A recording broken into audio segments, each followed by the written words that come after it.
Good afternoon, everyone. Thank you very much for inviting me along here this afternoon. I've just come from where my office is at Home Firth, just outside Huddersfield. I did allow a good hour for it. It actually took an hour and a half. There's quite a lot of roadworks just on the outskirts of the ring road near Bradford, so I do apologise for being a few minutes late.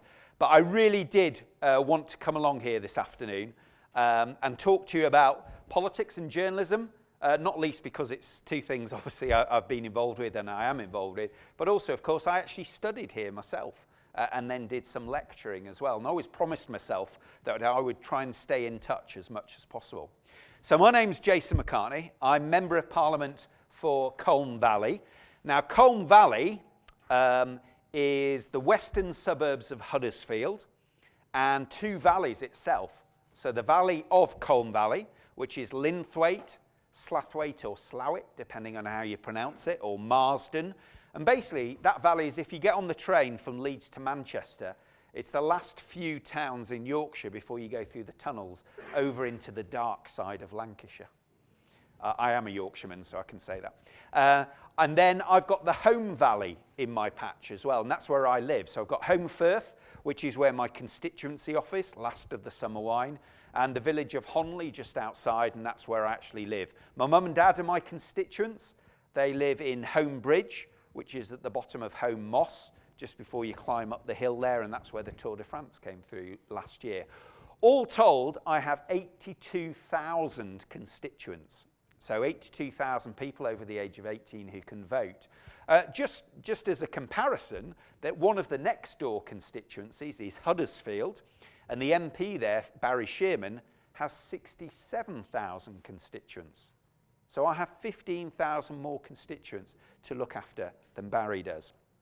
I studied here in 1997, so 18 years ago. It's absolutely flown by. Richard Horsman hasn't aged a day. Looks exactly the same, so I want a little bit of your magic green tea, please, to keep me looking young. And I was just looking back, actually, at some of the big news stories that happened in 1997. Obviously, we had the sad news about Diana, Princess of Wales, when she died at the end of August in 1997. We had a big general election result, Tony Blair sweeping to power that year. We had the handover of Hong Kong back to China, control of China, after 100 years as a British colony. So it really was, actually, if you think about it, every year has something big in terms of news agenda that happens in that year. So there was a lot going on. I've actually kept in touch with quite a lot of the people that were on my course. And Chris Shipp, who you had here, was it yesterday or the day before, was actually on my postgraduate course here. And the strange thing is, he is now interviewing me as the chief political correspondent for ITV. And we actually had a chat yesterday about the situation in Syria. So it's very strange. Having been students together here, we are now sort of dealing with each other professionally, but we are still friends, and he does ask me things quietly on the side every now and again. Before I'd come here to study in 1997, I'd been in the Royal Air Force for 10 years, travelled the world. I'd been an officer. I'd wanted to be a pilot, but my eyesight wasn't good enough. I'd been a fighter controller originally, and then I changed branch so that I looked after detachments wherever they were in the world. I had some interesting postings. I was in Turkey, northern Iraq, and I was based in Las Vegas for a while as well, which was fantastic, being there for 4 months. I had actually come into contact, though, whilst in the Royal Air Force with various journalists. I'd often volunteered to look after journalists who were coming and doing stories with us or being embedded with us. And that's where I'd got a real interest in journalism. So I took the really brave decision, and my mum and dad weren't quite sure I'd made the right decision, relinquishing my commission in the Royal Air Force to come and study here at Leeds Trinity. But I didn't look back. I was very focused. I'd wanted to look at politics, news, but also a passion for sport as well. I freelanced at BBC Radio Leeds and BBC Radio Cleveland, which is now BBC Radio Tees. I commentated on lots of sports. While I was at BBC Radio Tees at Middlesbrough, it coincided with a very successful time for Middlesbrough Football Club. They made it to lots of Wembley Cup finals in 97 and 98. A Brazilian player called Juninho and Emerson were playing with them. Ravanelli, who was an Italian forward, were playing for them. So I commentated on Wembley Cup finals, including the 1998 FA Cup final when Middlesbrough played Chelsea. And Chelsea scored through Di Matteo after 26 seconds. And I was commentating. The studio had only just handed over to me and my expert summariser, an ex-Borough player. And I can remember commentating on that goal because the goalkeeper was Ben Roberts. It went over his head, off the back of the bar and into the back of the net. And I can remember my head telling me, they've only just kicked off, just say it's the fastest ever goal in an FA Cup final. And I did, and it was. And that clip is still used by BBC Radio Tees when they're looking back at famous moments in recent history from Middlesbrough Football Club. So sometimes maybe go with your instincts and stick with it. I then, though, went for a job which was advertised in The Guardian with ITV Yorkshire, back home in my home area at Leeds. A couple of hundred people went for the job, 20 were shortlisted, and I got the job.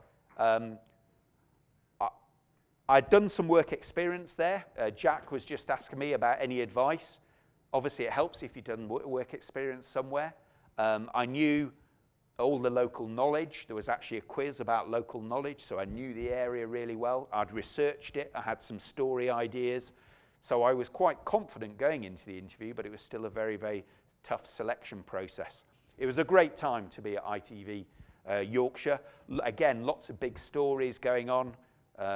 We had Dr. Harold Shipman, we had the Great Heck train crash, we had PC Sharon Beshanivsky being murdered, we had the 7/7 bombers coming from Leeds and Dewsbury, and one of them, Shazad Tanweer's family, actually lived on Burley Road, just near Yorkshire TV, and I can remember when that news came through. So a really interesting, busy news patch. I got to do lots of sport again as well, and I had the onerous task of following Leeds United round Europe when they're in the Champions League.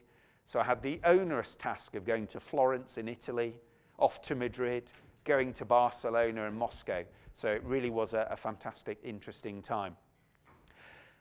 I've always had a bit of an interest in politics though, and whilst I was at the BBC and whilst I was at Calendar News, I came into contact with various politicians, and then I put my name forward to be the candidate in 2007 in Colne Valley, which is where my family lived, my sort of home area.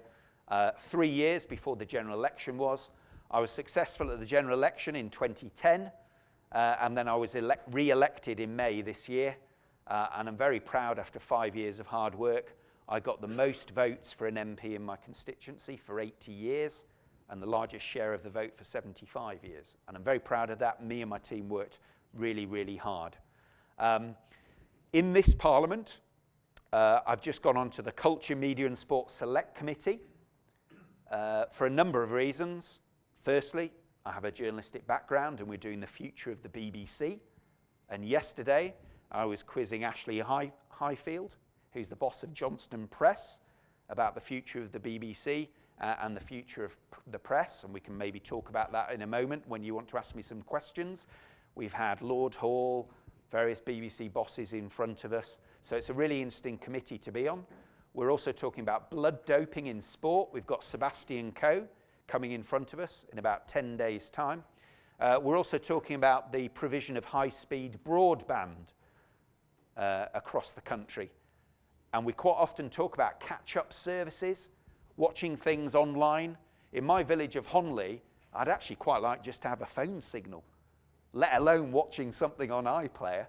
And I've just been on to Vodafone, who's my provider, yet again in the past week. Forget about gigabyte, forget about buffering. Can I please just have a phone signal? I have to do everything through Wi-Fi, which is connected in my home.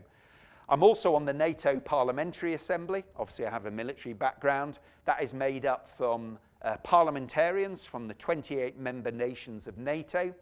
We scrutinise what NATO do, and obviously what the military are doing in the Middle East and around the world is of a huge significance at the moment. I'm on the 1922 Backbench Committee looking after Conservative Party matters, and I was elected onto that by my peers. I'm also chairman of a number of all-party parliamentary groups, including the group for Yorkshire MPs. And at the moment we're trying to bring everybody together, and we're talking about devolution in Yorkshire. So we're talking to business leaders in Yorkshire, council leaders, and try and make sure that we can get the best deal for our area, cross-party, that the government is offering us in terms of devolution. I did write down a few sort of key messages that I wanted to get across to you, really.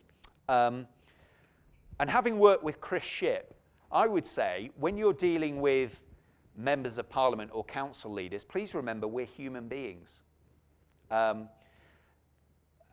Just like journalists are. And in some ways, I suppose journalists have had sort of some bad press recently, as politicians have. But we all have jobs to do. I was idealistic when I was a journalist, and I tried to stick to my principles. I do as an MP. There are a handful of bad apples in journalism, and some have been to jail for hacking and things like that. A couple of MPs have done something bad. But there are 650 members of Parliament, and the vast majority of members of Parliament of all parties are decent people trying to do a decent job, mostly for the area they're either from or which they grew up in. It's an incredibly busy job. I haven't stopped today at all for a break or anything like that. Why? Because I love representing my home area, and I really wanted to come and see you. But let me just pose this idea at you. Since I agreed to come here today and speak to you, I found out today there was a backbench business debate in Parliament. It's not a votable motion, but on men's health issues, which is important to me, highlighting the high levels of male suicide. I had already made a commitment to come here, and I wanted to fulfill it, to come and see you. And I'm doing other things back in my constituency. Now, if you were a journalist that either liked me or liked the Conservative Party or supported me, you would say a headline, MP fulfills commitments. If you were a journalist that didn't like me or didn't like the Conservative Party or wanted to have a dig, you would say MP doesn't turn up to debate on men's health issues. You can't win.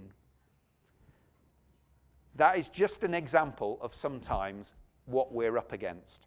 So I would say, please think of MPs, of people in politics, as real life people. Try and have some good faith. I was following the developing news on Friday night last week. I was actually listening to some football commentary, and then the news came through on 5 Live on Friday evening. I had a rare evening at home about some instances in Paris. The BBC News at 10 o'clock obviously struggled to keep on top of the story, but I was trying to follow things on social media. It was an interesting exercise in how some journalists and some very senior journalists jumped to conclusions, and poor conclusions, because they didn't think in good faith, they didn't check sources, and they let their own prejudices get in their way of their news judgment. And I'll give you 2 examples. And they are both senior people at the Independent newspaper, and they're from 2 different political perspectives. So it shows that I'm trying to be fair here. One was actually the editor of the Independent newspaper, Amal Rajan. He jumped to the conclusion that a tweet he had seen from Donald Trump about gun control was about the developing situation. It was an old tweet.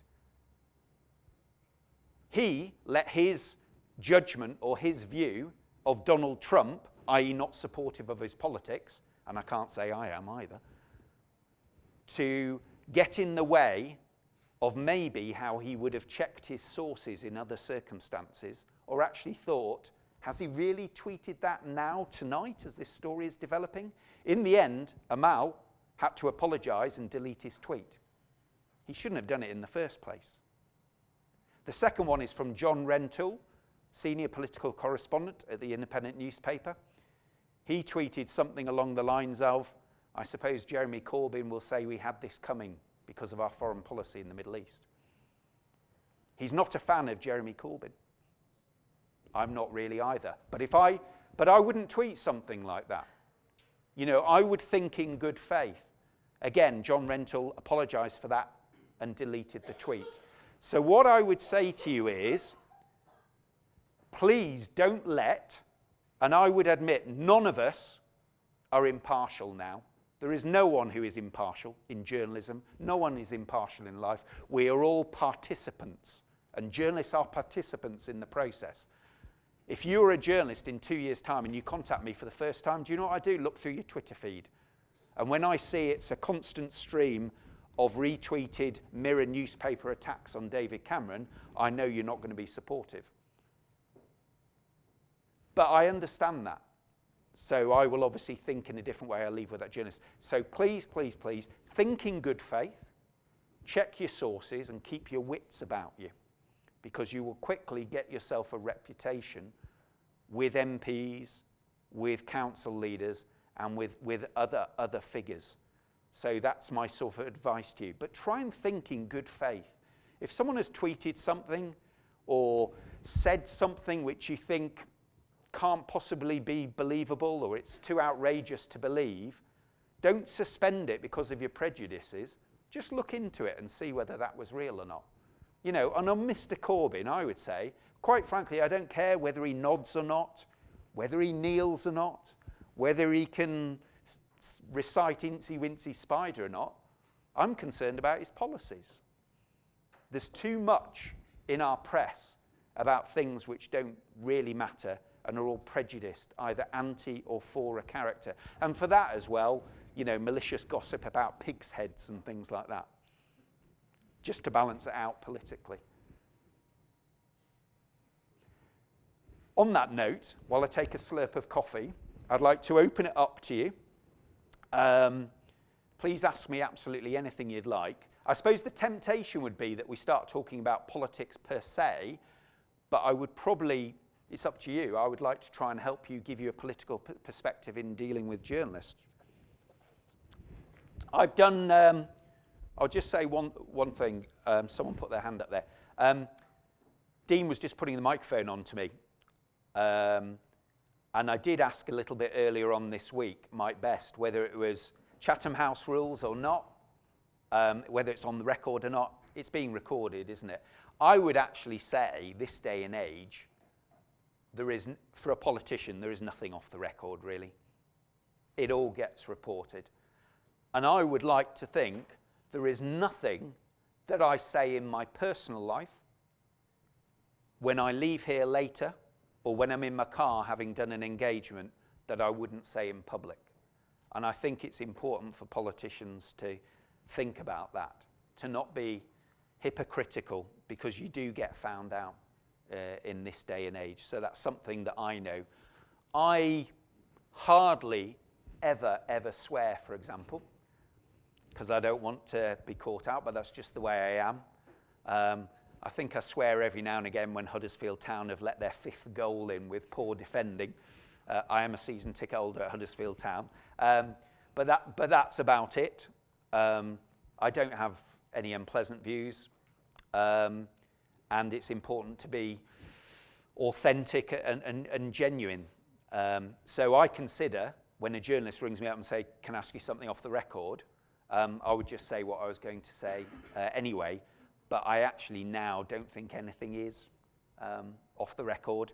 And I've done 2 interviews already this morning with someone called Politico website and the Daily Mail online about the situation in Syria. And they did ask me something off the record, and I'll say, I'll tell you on the record. So, you know, there's nothing different for me on those side of things as well. So, create relationships. Please think of us as human beings. Please try and, you know, have some good faith there. If something looks too outrageous to be untrue, maybe it is. So check your sources and try and suspend your own prejudices as much as possible to actually get to the truth of a story and the facts of a story. I would say now just about every journalist now is a participant. Newspapers are campaigning on issues. They're setting the agenda. Television political correspondents are being asked for their views. What happens next, Chris? Can the Prime Minister win this vote on military action, Chris? Being asked for views.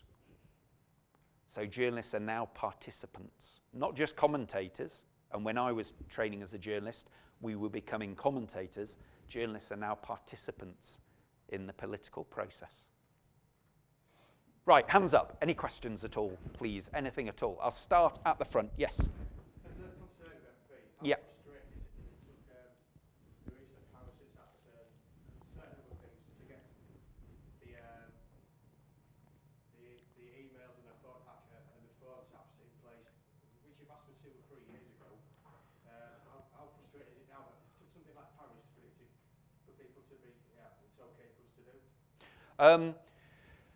There's always I am a libertarian, and I'll let you know I am a modern liberal conservative.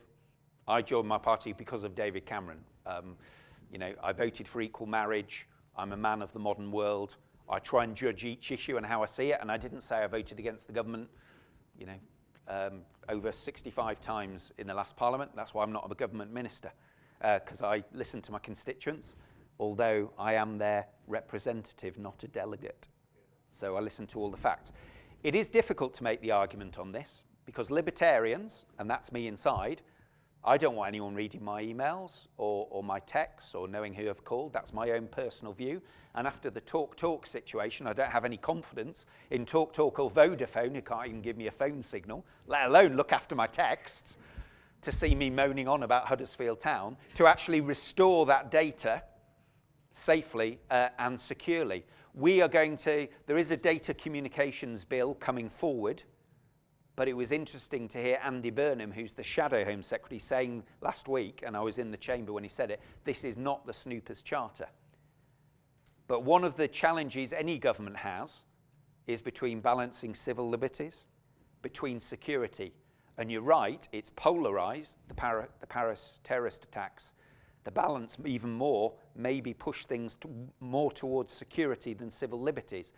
It is up to me and other members of Parliament to scrutinise what's coming forward and not destroying civil liberties on the altar of security, but we must keep people secure, and the balance is incredibly difficult. We could have 100% security if everyone had a microchip embedded in their brain and we knew where they were and what they were thinking, a la 1984. But it's really, really hard to get the balance right. And you're right, I think the Prime Minister was absolutely spot on this week, and a lot of Labour MPs praised him for this. He's going to put forward a case for military action in Syria, respond to the Foreign Affairs Select Committee report on it, and put forward a case. The easiest thing for him to do would be to have rammed through a vote this afternoon. But he did ask for that 2 or 3 years ago, didn't he? The vote 2 years ago was completely different, as I've just said to the Mail Online and Politico this morning. The vote 2 years ago was retaliation and a response to alleged use of chemical weapons by Assad. This is attacking ISIL targets. You've just highlighted another example. A phrase I always say now, a good example of this, is that people have never had so much access to so much information now, yet been so poorly informed. Jason, do you want to bomb Syria? It's simplified as that, yes or no. And I'm getting the emails already, which is generated by the Stop the War Coalition, their template emails.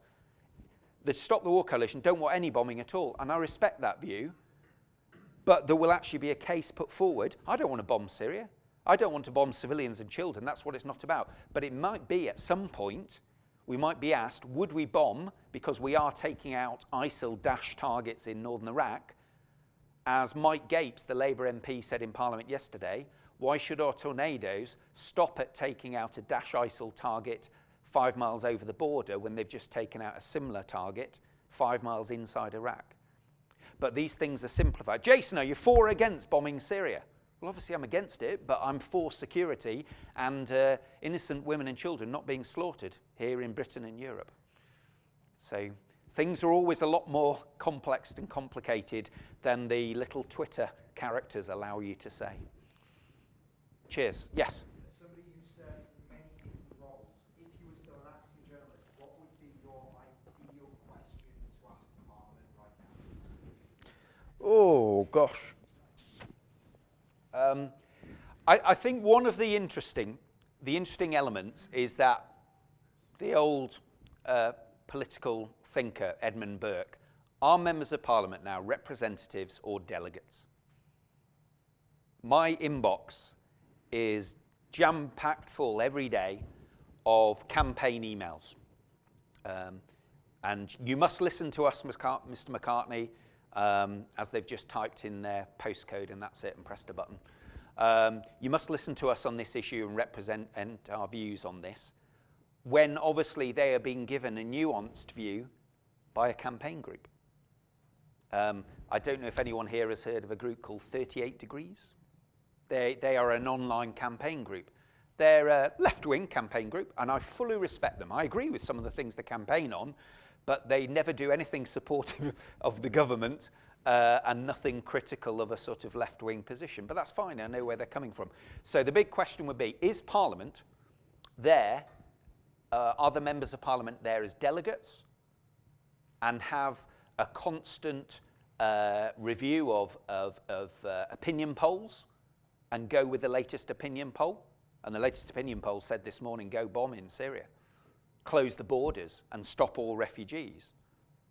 But I would think the vast majority of decent people, it's up to me as a representative to make the arguments, as I did in an email late last night, to say closing our borders and stopping the refugees wouldn't have stopped those homegrown terrorists from Paris and from Belgium and our homegrown terrorists in London for the 7/7 bombings from committing their atrocities. It's up to me, in a way, to be a leader and make the arguments. So that's the big challenge for Parliament at the moment. Because of social media, which can be a big positive, we are analysed and scrutinised all the time. When I first got really interested in politics, the way I found out how my member of Parliament voted was to get a copy of the Daily Telegraph 2 days later, and on page 22 there would be a column of all the surnames of how they voted on a big issue.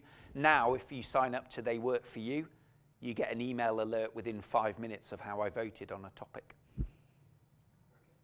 Just a slight next question. Yeah. That's your ideal question. But if, as journalists, we have to ask the hard questions for the sake of the public. What would be your ideal hard, tough question to Parliament? What? Well, you're saying all MPs then? Well, okay, I'm being a bit vague there. If you had the chance to speak directly to David Cameron as a journalist, what would be your ideal tough question? It's about making tough decisions. Is it important to do the right thing or the popular thing?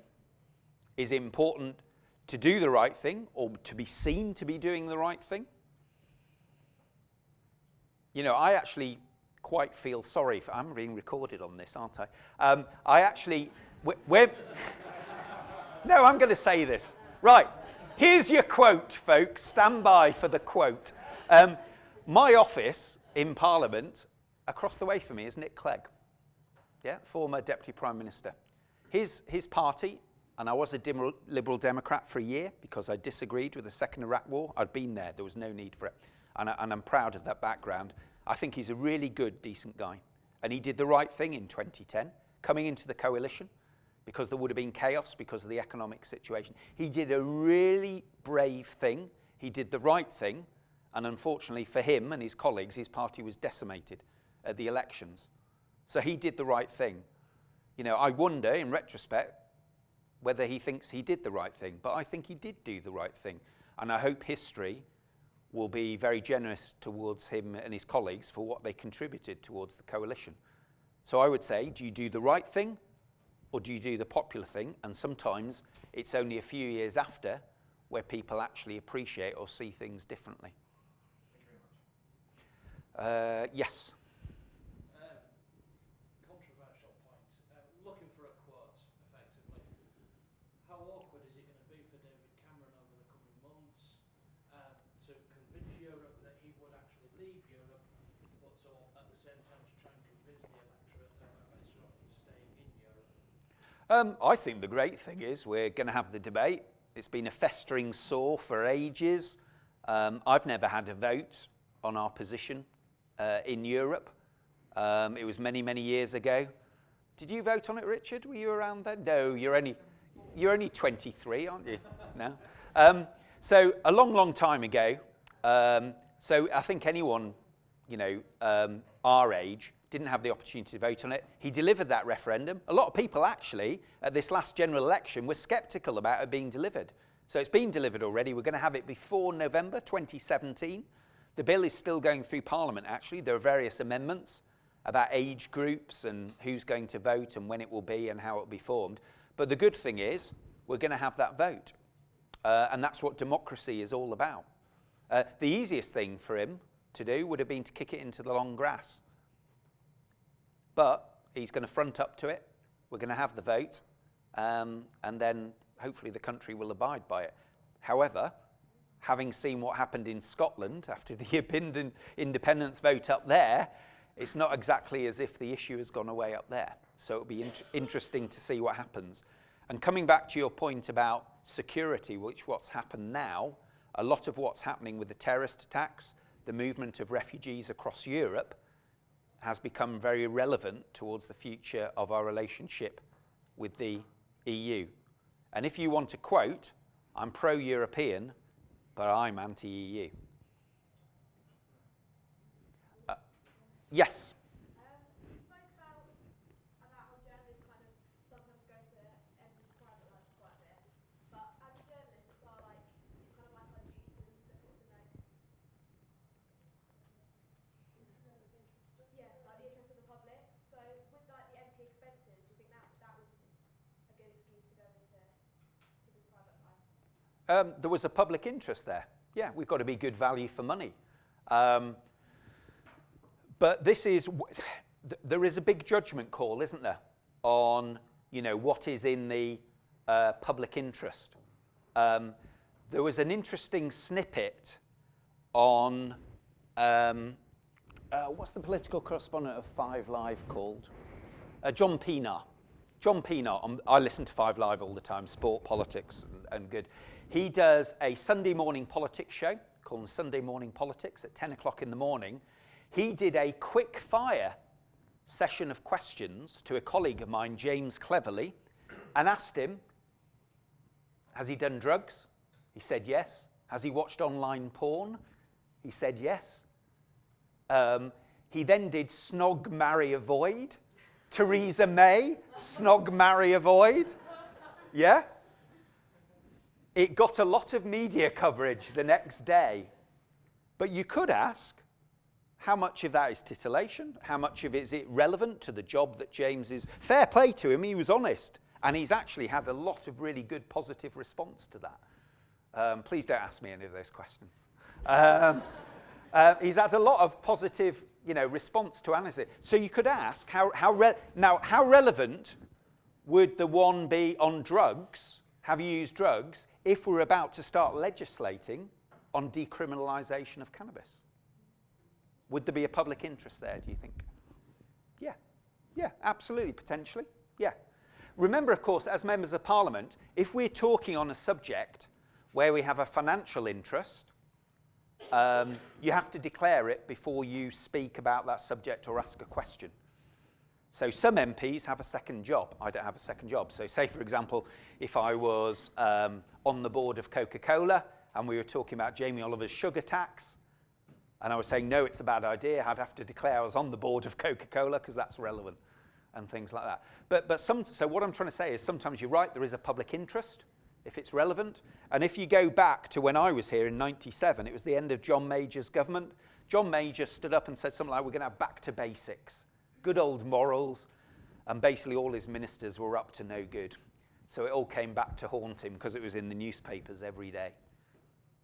Because it was the sort of hypocrisy of it. So it can be relevant sometimes, but getting that judgment is a hard call. However, I realise, as a Member of Parliament, people are interested in what I do. I realise as well, it's not just what you do, it's how it looks what you do.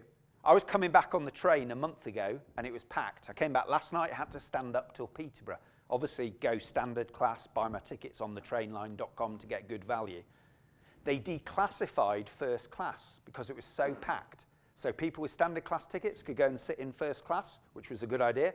A businessman from my area said, oh, Jason, let's go and get a seat. And I said, no, I can't go and sit in first class. Someone will see me. Someone will snap it. It'll be on Twitter. Look at that MP in first class. So it's not what reality is, how it looks. But maybe it would have been relevant if I'd done that, because I say I don't travel first class. So I realise, you know, how it looks. So you have to have your wits about you. But that's a really good question. There are blurred bits about the edges, about intrusion in people's personal lives. And journalists and newspapers don't always get it right. But I think expenses have been sorted out now, and it had been wrong. You know, people have been completely taking advantage of the situation. The good thing is now it's all online. I'm a good old Yorkshireman, so I'm a bit tight, so I don't like to spend money I don't have to. There's lots of stuff I could claim for, but I don't. I don't claim for petrol in my car, yet I drive hundreds of miles around my patch and here and everything with my job, but I don't. So it means that when I'm talking about fuel prices and the pressure on family budgets, I can do it with a clear conscience because I'm paying for it out of my own pocket. Things like parking, I don't pay for any food. When my constituents come and visit me in Parliament, I buy their teas and coffees and all that kind of stuff. So I do try and set a good example. But you're right, sometimes there is a public interest in looking into it. But we always say in Parliament, before I go on to the next question, the best disinfectant for sleaze is sunlight transparency. Go on, Richard. Cheers. You've been very frank with us about Parliament. You said 600 Yeah. decent people there. There's a future of the BBC to be decided at the moment. Yeah. You're on the Culture, Media and Sport Committee, so you've got a vote on that. What's the ideal shape and size and scope of the BBC you'd like to see in the future? The Culture, Media and Sports Select Committee, we're doing a review, an inquiry of the future of the BBC. We will come up with a report which goes to the government and they have to respond to it. We will obviously vote on our recommendations. The government could completely ignore it, but obviously it is very influential. John Whittingdale, the Secretary of State for Culture, Media and Sport, was the chair of our committee for 10 years. As I often say, the BBC in some ways, and I'm a big fan of the BBC, is that it's almost a victim of its own success. It's just really, really good at what it does. Fantastic programmes, great journalism, great online content, great local content. BBC local radio stations are fantastic at a time when the independent sector in some areas are withdrawing. And when I was on the course, Richard, a lot of independent local radio stations had news teams. I can't remember when I was last interviewed by a local independent radio journalist. I think it's Heart FM or Capital asked me to download something on my iPhone and send a clip, but I haven't got round to doing it yet. Yeah, I've probably been interviewed. In fact, I was on the Andrew Edwards show about Syria the one night this week, so I'm on Radio Leeds all the time. So that has changed. But is that the BBC's fault? Some people do like to say it's because the BBC's doing everything. As I said, we had Ashley Highfield here with the committee yesterday. I wrote down a couple of figures, actually, what he said for the Johnston Press newspapers. In print now, Johnston Press newspapers have a readership of 8 million a day, 23 million online across the country. So a lot more online. The Halifax Courier is now just once a week. It was 6 days a week. So they're withdrawing from local news. BBC Radio Leeds are obviously there out reporting every day. So Richard, it's a balance between allowing the BBC to continue doing what they do really, really well, but reflecting the change in the ability for other markets to compete and give good plurality of media and journalism. One of the good things that's happened in recent years is that ITV is strong again now because it... Is that code for get your fingers off online? What, BBC to get their fingers off? Well, when we were doing the session yesterday, one of my colleagues, a Labour MP, actually went on to the BBC Stoke website and actually read through the stories. And it was all press release stories. It was something about the leader of the council, something about the high winds and wheelie bins blowing away, which mine did last night, and something about the football club in Stoke. And he was saying that they're not exclusive stories, they're not particularly groundbreaking stories. But on the other hand, if Johnston Press, in cutting costs and moving with the times, are removing journalists from the front line, it is inadvertently giving the BBC an over-dominant position. And as I started off right at the beginning, we need as many different voices asking different types of questions coming from different viewpoints to get good quality journalism and media in this country. So the BBC inadvertently, through its own good journalism and its own good quality, but also the weakness of the independent sector, has probably become a bit too overbearing and strong in a lot of areas. And it's how we make sure that they continue to be good at what they're doing, but not over-dominant to the detriment of their competitors. I remember at Calendar News, ITV Yorkshire, we used to get the viewing figures every day. I'm sure they still do. We were forced on, encouraged to go on, and enthused to go on and do better journalism, get that extra exclusive, because we wanted to be better than Look North. And I know Look North want to do the same as well, so it's good for them as well. So we'll see. We'll see what happens with that. But the Secretary of State and many members of Parliament are incredibly supportive of the BBC. They are a very, very successful organisation. Remember, though, it's paid for by the licence fee, £145.50.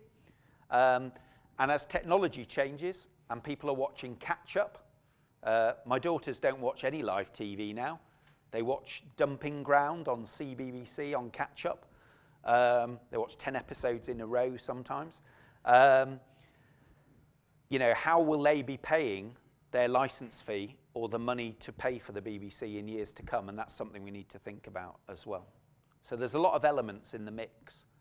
I've only just succumbed to having Sky Sports because I wanted to watch the Ashes cricket when it was last down in Australia. But I tried to resist for as long as I could.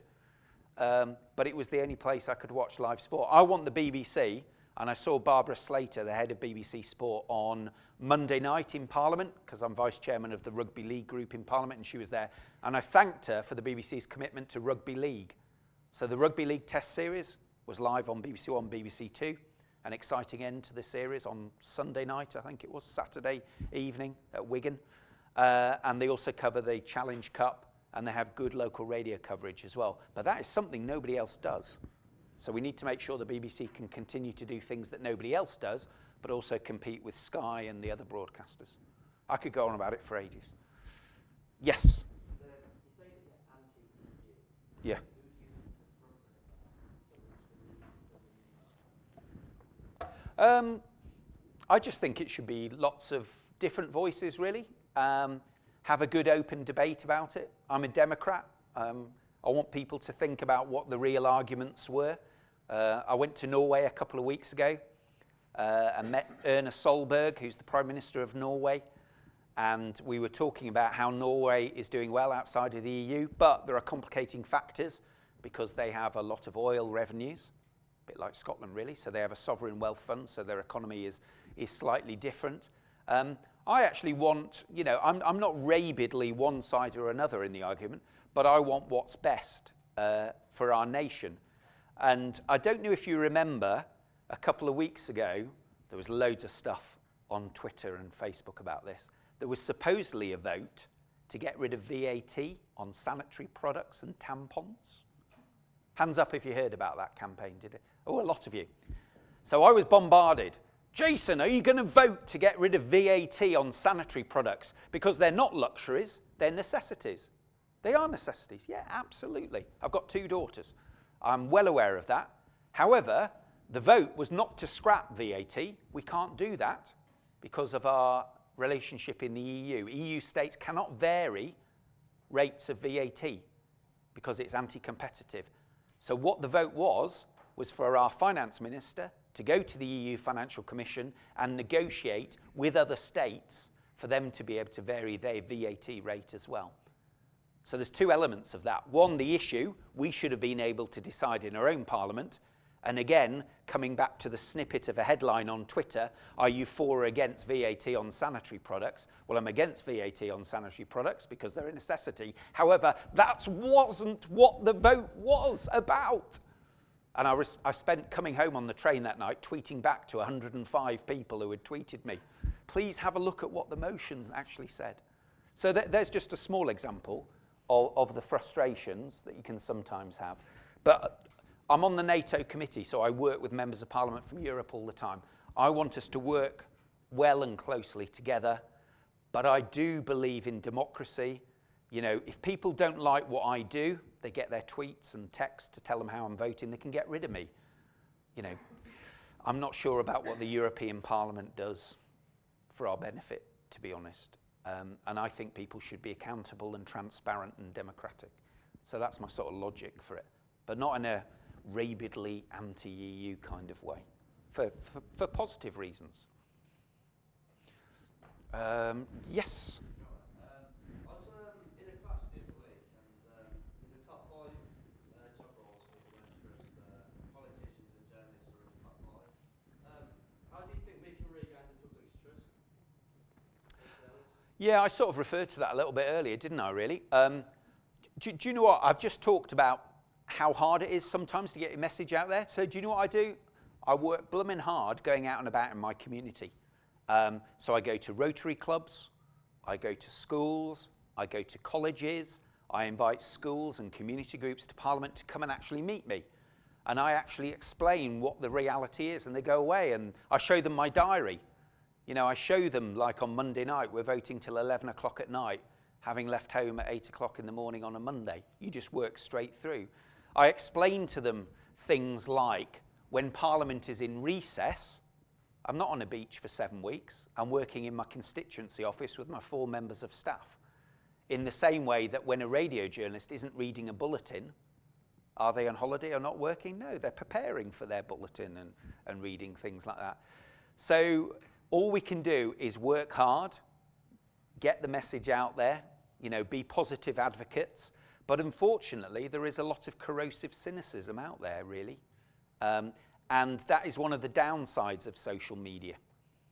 It is easy for myths and inaccuracies to be perpetuated.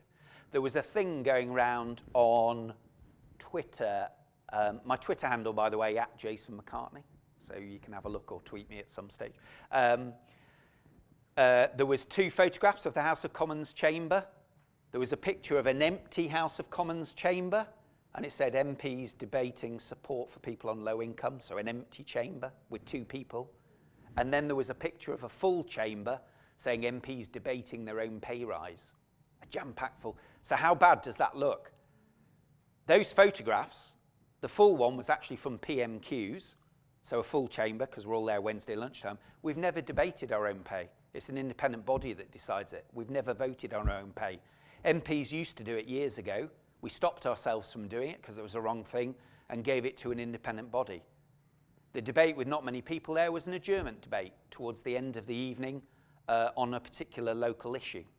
But that was corrosive. I had people I know in my area tweeting it. So I actually rang them up and said, do you realise? Oh, I didn't realise. But again, it comes back to someone suspending their original willingness to think the worst of politicians. Nick Robinson, and I've pulled him up on this, 2 years ago, said, as MPs head off on this 7-week holiday during the summer recess, Nick, I'm having a 1-week holiday. I'm working in my constituency the rest of the 6 weeks. Oh, I know that, Jason, but it's a throwaway comment or whatever. But that's what they say when Parliament's in recess. So there's a lot that goes on. So all I can do is get out in my community, speak to community groups, so I'm going to a school tomorrow morning, Hepworth School, and I am then going to a community event to unveil a plaque celebrating support for a warship in the Second World War, a bit like in Horsforth. And then I've got a major event for me tomorrow at 4 o'clock I've got a jobs fair that I have organised with 33 local businesses, and I've got about 300 job seekers coming to get jobs at the jobs fair that I have organised and put together in a community hall, advertised, got sponsorship for. I've been working on it for a month. And I've got all my big companies coming along, offering quality apprenticeships and jobs. And you can also, as well, as a journalist, set good examples. So I've just taken on my first apprentice, and I'm paying him the living wage, £8.15 an hour. So it's a good wage for a starting off person working in my office, doing admin and stuff like that. So set a good example in your personal life, and be authentic as well, and be genuine, but get out there, form relationships. So if you're coming to me for a story, Kate Proctor from the Yorkshire Post had a coffee with me this week, so formed a personal relationship. So there's a bit of an element of trust developing there. Yes? I'm just going to ask you, before you said you don't swear very much. Yep. Have I sworn yet during the session? Oh. How loud did you swear when your local newspaper, the examiner for that was David Cameron, while he was trying to get re-elected? What was that? Oh, the story. Yeah. So David Cameron came to visit my constituency, and it was organised by the Prime Minister's team. So I just turned up to the venue, and they looked after the national media, and here's the moral of the story. They didn't look after the local or regional media, and they ran out of time. So they actually left the local newspaper with just one question, which was appalling and bad. So here's a moral for a moral of the story, and this is something I actually practice and preach all the time. Look after your local journalists and your local and regional media, because they're the ones that actually broadcast and print stuff that your constituents are reading and writing. And we actually, everyone made friends in the end, because they gave them an exclusive interview with David Cameron, I think a week later, a sit-down chat. But the moral of that story, turned it into a positive, was look after your local and regional media. And to be honest, when someone rings up for a quote or an interview, I think how many of my constituents actually will read that, listen to it. I'm very much a local MP. I live in my constituency. I don't live anywhere else. I haven't got a second home.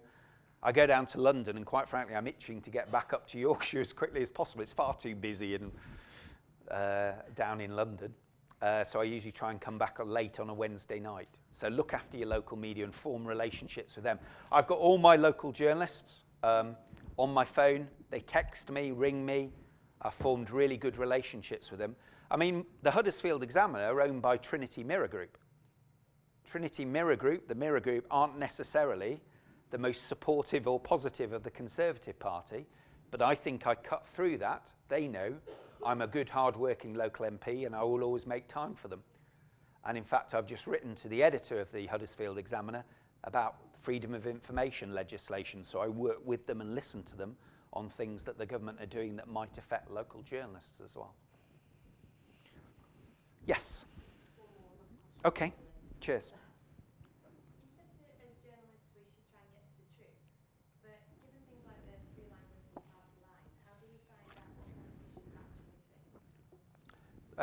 What do you think the answer is to that? I don't know. Ask them. Yeah, but you're not allowed to speak out against that, as I understand it. You're not allowed to speak out against what? If there's a three-line whip or a party line on something, you're not allowed to say that you disagree with it, because then...